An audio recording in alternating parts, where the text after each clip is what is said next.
Good morning. Thank you for joining me for another 5 good minutes with the Word. I'm Barry Bryson, and we're continuing our study of the suffering servant passage in Isaiah. We're in Isaiah chapter 45. And before we have a much more detailed description of the Messiah himself than we have been introduced to before, we're going to be talking for a bit about Cyrus of Persia. This person, this ruler, this singularly enlightened ruler from ancient times, who will allow the Jews to go back to build Jerusalem, who will give them all the treasures from the temple back, and not only give them permission, but give them funds to go back and rebuild, who will not forcibly repatriate anybody, but will allow people who want to go back and build. And we said that God has described him as his servant at the end of Isaiah 44, beginning of Isaiah 45, and he's going to be described in terms that we know the Messiah is described as. When we talked about him yesterday, that one of the titles that he had for himself was King of Kings. And that, of course, that's a title that we're used to being applied to Jesus. At the end of chapter 45, he is my shepherd, God says, and in the beginning of chapter 45, verse 1, God says, the Lord calls Cyrus his anointed. So all these multiple names, titles, roles that we think of the Messiah as playing, for a temporary amount of time, Cyrus himself is going to be fulfilling this role in God's plan. Okay, so we're going to read verses 1 through 6 of chapter 45.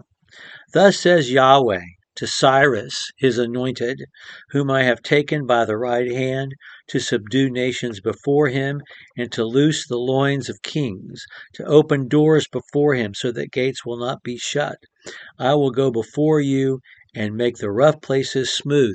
That was spoken of about the Messiah in chapter 40, wasn't it, at the very beginning?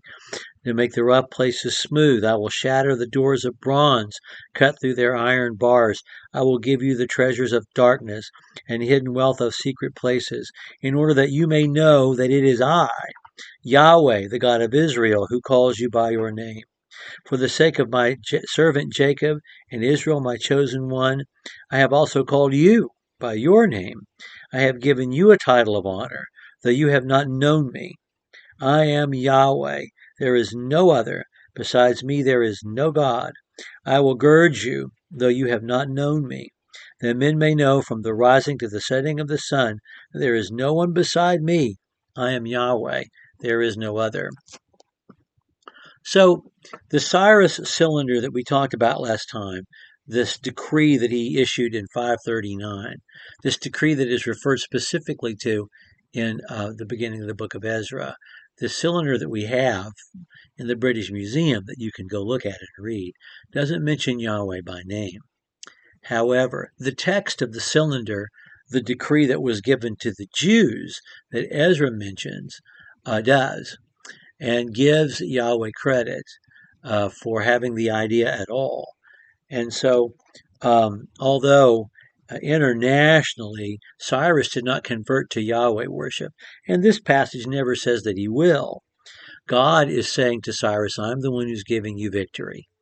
And Cyrus did have victory, great victory, and had it quickly, and established an enormous and stable kingdom in unbelievable, one would almost say miraculous time.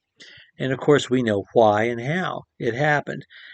God did it through Cyrus for the benefit of his servant Jacob, this small group of people who are going to go to this small area in south central Palestine and will establish a city-state which will not be of any consequence on the world stage politically, militarily. And yet the Messiah is going to be born there. And it is there that God's going to change the world. It's because of this that Cyrus was chosen, that Cyrus was anointed, that Cyrus became God's servant, God's shepherd, that God made the way straight for him. And he said, I want you to know it was me. to the extent, I don't know to what extent he understood God had given him everything. Yahweh had given him everything. But I think from the text of the first verses of Ezra, there was an acknowledgement in the cylinder that was given to the Jews, that was sent to them, telling them, you're free to go home if you want to. There was an acknowledgement about the role Yahweh played in his decision to do this thing. We also have in this passage God saying to Cyrus what he said all along: I am the Lord, there is no other. You don't know me, but I'm going to gird you, and I want you to know there's no one beside me. He didn't ever stop worshiping Marduk. And I don't know whether he conflated the two beings and thought of Yahweh as Marduk. I don't know. Maybe he did in his head. I don't know. I just know that there is a reason for this singularity, for this unprecedented thing that has puzzled historians. Why was Cyrus such a good man to do this for the peoples that had been conquered by the Assyrians and the Babylonians? Well, we know why. The Bible tells us why.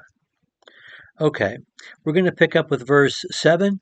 God is going to transition directly, naturally, from saying to Cyrus, there's no other beside me, to speaking to all of us directly about the folly of trying to oppose his will. And we'll pick up in verse 7 next time. Thank you for joining me for another 5 good minutes with the Word.